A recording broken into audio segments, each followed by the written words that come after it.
Vamos então começar o nosso quarto vídeo. Eu quero falar para você sobre a diferença entre gentil e judeu. Antes eu quero ler um texto com você, vamos à tela. Pedro, ele ordenou que os gentios fossem batizados. Atos 10, versículo 47 e 48. Respondeu então Pedro: pode alguém porventura recusar a água para que não sejam batizados? Esses que também, como nós, receberam o Espírito Santo, mandou, pois, que fossem batizados em nome de Jesus Cristo. Então lhes rogaram que ficassem com eles por alguns dias. Qual é a importância disso, irmão? Por que nós fizemos questão de colocar isso aqui?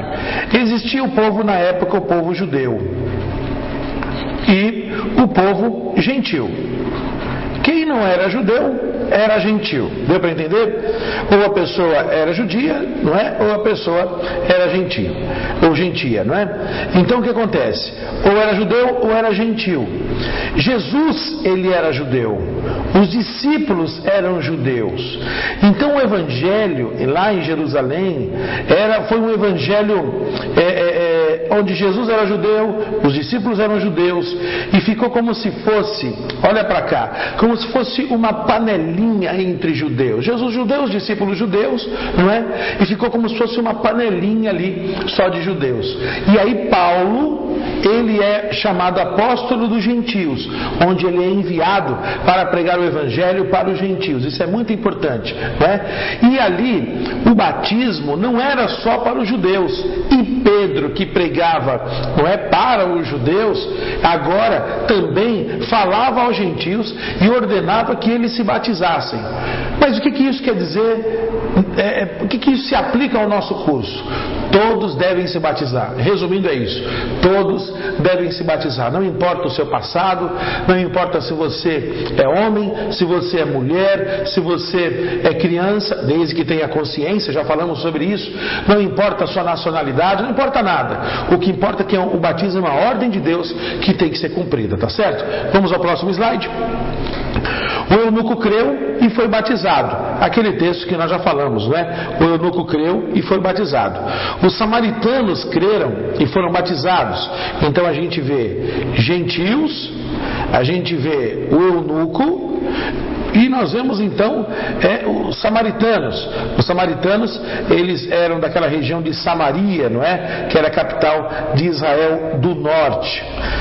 Vou ler para você então Atos 8, 12 a 15, acompanhe comigo, versículo 12. Mas, quando creram em Filipe, que lhes pregava acerca do reino de Deus e do nome de Jesus, batizavam-se homens e mulheres, e creu até o próprio Simão, e sendo batizado, ficou de contínuo com Filipe, e admirava-se, lembra que eu falei que Filipe era muito usado? Admirava-se, vendo os sinais e os grandes milagres que se faziam. Os apóstolos, pois, que estavam em Jerusalém, tendo ouvido que os de Samaria haviam recebido a palavra de Deus, enviaram-lhes Pedro e João, os quais, tendo descido, oraram por eles para que recebessem o Espírito Santo. Então, os samaritanos também eram batizados e creram. E Marcos 16: quem crer e for batizado será salvo, mas quem não crer será condenado. Lembra? Já falamos sobre isso, não é? De que nós temos que crer para que a gente possa ser salvo, e o problema de não ser salvo está em não crer. A palavra do Senhor diz: se você confessar, a regra é essa: confessar com os lábios e crer com o quê? Com o coração. Você confessa com os lábios e crê com o coração no quê? Que Jesus Cristo é o Filho de Deus. Se a pessoa confessa isso, essa pessoa, biblicamente, ela está salva, não é? Confessa com os lábios, crê com o coração que Jesus Cristo é o Filho de Deus, que Ele morreu na cruz, que Ele ressuscitou, que Ele está vivo e que Ele venceu Satanás na cruz. Então existem alguns aspectos importantes, não é? Então, será que a pessoa é salva? Será que não é salva? Será que a pessoa está endemoniada? Será que não está endemoniada? Então, eu pessoalmente, biblicamente, não é? Eu levo muito por esse lado. A pessoa precisa confessar com os lábios e crer com o coração que Jesus Cristo é o Filho de Deus. Se a pessoa está endemoniada, nunca essa pessoa vai declarar isso, que ela é o filho, que Jesus Cristo é o Filho de Deus, que morreu na cruz, ressuscitou e que venceu Satanás na cruz. Nunca o inferno vai declarar que ele é um derrotado. Então, isso são algumas regrinhas importantes para que você biblicamente possa cercar e sair de algumas situações. Então, quem crer e for batizado será salvo. Quem não crer está condenado. Vamos ao próximo slide. O batismo de crianças, nós já adiantamos isso no início, mas eu quero retomar isso aqui. O batismo nas águas envolve uma confissão de fé no senhorio de Jesus Cristo. Os pré-requisitos do batismo são, lembra das 3 colunas? Lembra que eu falei no primeiro vídeo? Da casa, lembra da casinha que eu desenhei aqui? Essa minha casinha do jardim da infância aqui? Que a primeira coluna, a segunda coluna e a terceira coluna, lembra? Qual era a primeira coluna? O B de quê? Batismo. Lembra? O A de quê? De arrependimento. E também a terceira coluna é a fé, não é? A fé, que são os pré-requisitos para que você possa estar sendo batizado e confessar Jesus Cristo como Senhor e Salvador da sua vida. Isto exclui o batismo infantil, pois a criança não tem entendimento para satisfazer os pré-requisitos. O próprio Senhor Jesus foi apresentado ao Senhor em Atos 2, 36 a 39. A gente vê isso em Romanos 10, 9 e 10, Marcos 16, 16, Lucas 2, 22. Vamos lá. Atos 2, 36. Saiba, pois, com certeza toda a casa de Israel que é esse menino Jesus, a quem vós crucificaste, Deus o fez Senhor e Cristo. Jesus, que foi Senhor e Cristo, que quer dizer ungido. Cristo quer dizer ungido. Vou escrever de novo aqui. Ungido. Se ele que foi Senhor e ungido e Cristo, e ele foi batizado, então eu e você, nós temos mais aqui correr e ser batizados em nome de Jesus. Romanos 10, 9 e 10 diz: porque se com a tua boca confessares, opa, aqui, acabei de falar sobre isso, que só com a tua boca confessares a Jesus como Senhor, e em teu coração o que? Creres que Deus o ressuscitou dentre os mortos, será salvo. Pois é com o coração que se crê para a justiça e com a boca que se faz confissão para a salvação. Acabei de explicar isso para você e Romanos vem testificar aquilo que eu acabei de explicar. Confessa com a boca e crê com o coração e a pessoa é salva. Aliás, eu gostaria muito de frisar isso. Estude a carta de Paulo aos Romanos. Estude isso. Estude porque, olha, Romanos e João, não é? Martim Lutero falava assim: olha, se sobrar João e Romanos na Bíblia, o Evangelho está salvo. Então, João e Romanos são 2 dicas para você estudar. Quem crer e for batizado será salvo, mas quem não crer será condenado. Já falamos sobre isso. Vamos ao próximo slide. Lucas 2, 22. Terminados os dias da purificação, segundo a lei de Moisés, levaram-no a Jerusalém para apresentá-lo ao Senhor. Então Jesus, ele foi apresentado, e ele foi apresentado segundo a lei de Moisés, terminados os dias da purificação. Mas Jesus foi batizado com quantos anos? Quantos anos? Claro, 30 anos Jesus foi batizado. Nós já ensinamos isso para você. Então, Jesus, ele quando criança não foi batizado. Irmão, se Jesus, que é Jesus, foi batizado, temos que ser. Se Jesus não foi batizado quando criança, nós não vamos batizar os nossos filhos, não é? E se Jesus, ele foi batizado adulto, com essa consciência, e foi fortalecido, e como já falamos, a Trindade se reuniu ali, ele foi fortalecido, nós precisamos ser batizados em nome de Jesus. Vamos lá. A identificação do batismo. O batismo identifica o novo crente, o novo crente com a morte, sepultamento e ressurreição de Cristo. São todos versículos que nós já comentamos algumas coisas, mas eu estou testificando aqui para você. Romanos 6, 1 a 11. Assim também vós considerai-vos como mortos para o pecado, mas vivos para Deus em quem? Em Cristo Jesus, não é? Nós estávamos mortos para o pecado e vivos para Deus. É isso que nós temos que nos considerar. Onde, lembra que eu falei?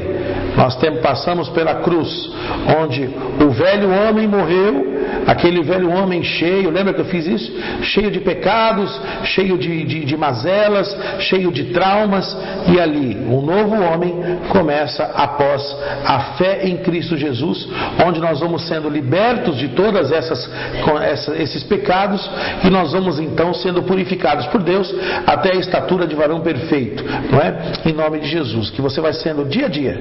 Eu estou nessa estrada, você está nessa estrada. Tem gente que já está aqui, tem gente que já está aqui, tem gente que ainda está aqui. Não importa se você está aqui ou está aqui. O que importa é que nós estamos numa caminhada, caminhando, até a estatura de quê? De varão perfeito. Já falamos sobre isso. Quem é a estatura de varão perfeito? Jesus. Então nós não podemos parar essa nossa caminhada. O batismo, ele fala sobre arrependimento. Vejamos dois pontos necessários sobre o batismo realizado por João Batista, que é conhecido como o batismo do arrependimento. Vamos lá. Primeiro ponto, Mateus 3, 1 e 2. Naqueles dias apareceu João Batista pregando no deserto da Judéia e dizia: arrependei-vos, porque está próximo o reino dos céus. De acordo com as Escrituras, João Batista foi preparado por Deus para iniciar uma nova etapa na vida espiritual do povo. Ele foi o mediador entre a antiga e a nova aliança, no que diz respeito ao batismo. Pelo seu ministério, começamos a ver que este ato deixava de ser apenas um rito, tornando-se algo importante para aqueles que queriam experimentar uma nova vida. Olha para cá.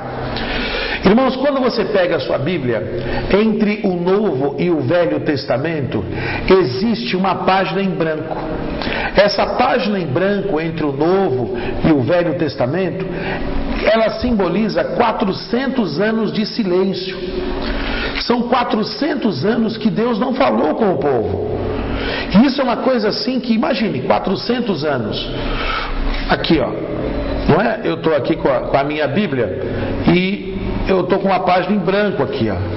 Essa página em branco, todas as Bíblias praticamente têm. E simboliza 400 anos de silêncio, onde Deus não falou com o povo. E após Deus não falar com o povo, a primeira voz que aparece 400 anos depois, de quem foi? De João Batista, pregando o batismo do arrependimento. E ele falando, como falamos aqui em Mateus 3, ele falava: arrependei-vos, porque está próximo o reino dos céus. E esse batismo, ele veio justamente para trazer uma ruptura de todo esse pecado, desses 400 anos, para preparar então a vinda de Jesus Cristo. Esse batismo, ele falava: olha, eu estou aqui anunciando, mas está vindo um que é maior do que eu, não é? Eu vos batizo com água, mas virá um que repousará sobre ele o Espírito Santo, que vai batizar, sabe, vocês com o Espírito Santo, não é? E isso realmente aconteceu. Então, o primeiro ponto é importante a gente entender que envolvia arrependimento. E o arrependimento, eu quero te explicar sobre arrependimento, que é uma das maiores dádivas que existe. Vem aqui comigo no texto. Eu quero falar muito sobre arrependimento com você. Encerrando essa aula aqui agora, eu quero falar sobre esse arrependimento. Eu quero abrir uma tela aqui para te explicar. Irmãos, o Salmo 51, essa ilustração é sobre arrependimento. Nós já estamos no 4º vídeo, acho que você já acostumou com os meus garranchos aí, não é? Você me perdoe, viu? Não é coisa de professor, a gente fala escrevendo, não é? Então, eu quero falar sobre arrependimento. Para falar sobre arrependimento, nós precisamos ver o Salmo 51. Se você puder abrir a sua Bíblia, o Salmo 51, a gente vê Davi, que era chamado um homem segundo o coração de Deus. O Davi, um homem que tinha feito coisas erradas. Ele fez coisas muito erradas, né? Num belo dia, ele acordou tarde e ele foi então e viu uma mulher se banhando, e chamado o quê? Quem se lembra disso? Bate ou Bet-seba. E ele viu essa mulher se banhando, não é? Eu também não sei que mulher é essa que tomava banho e todo mundo enxergava, não é? Mas Davi fez coisa errada. O que ele fez? Chamou essa mulher, se deitou com essa mulher era casada, essa mulher então ficou o quê? Grávida. E ele fez algo muito errado, acabou matando o esposo dessa mulher, que chamava Urias. Fez algo muito ruim diante do Senhor. Mas mesmo assim, Deus falava que Davi era um homem segundo o coração de Deus. Por quê? Porque ele tinha a capacidade de se arrepender. Irmãos, nem eu nem você, olhe só um instante para mim, nem eu nem você, nós estamos imunes de errar. Nem eu nem você, nós estamos sem o risco de pecar. Eu posso pecar, você pode pecar. Não significa que você está caminhando com Cristo, que você não venha a pecar. Aliás, a própria Bíblia diz que aquele que diz que não tem pecado, ele já está pecando. Mas o problema não é pecar. Pecar é um problema, não estou falando que você tem que pecar. Mas o problema é aquele que peca e não se arrepende. E Davi, ele era um homem segundo o coração de Deus, justamente porque ele tinha a capacidade de se arrepender. Se você quiser parar esse DVD, só um instante, parar essa